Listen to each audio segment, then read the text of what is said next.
Matiwasayan kang turing sa matinding kapagalan, definasyon ko at pagkahulugan sa paraiso ng kasiyahan.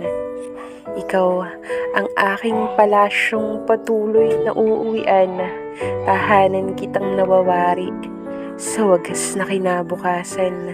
Bawat paalala mo ay kumpiyansa sa nalulusaw na tiwala, pangahawakang mga salita sa kasiguraduhang hindi ka mawawala.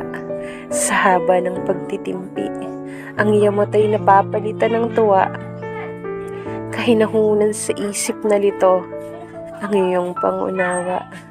Sa kabila ng mga hindi dapat at tama o kahit na mali pa at kahit ilang milya mananatiling nakakonekta, hindi ito kayang sukatin ng tinatawag na distansya.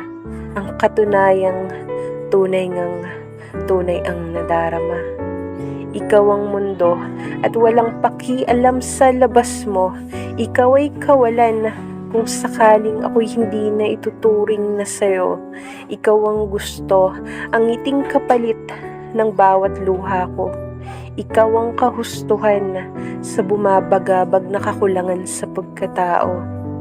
Ang bawat emosyon, paano nga ba mabilis ang nababago? Hindi ganoon kadali itong manipulahin at makontrolado.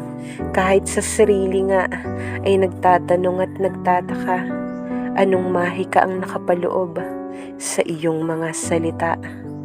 Paano nga ba ganoon mo kabilis akong napapasaya?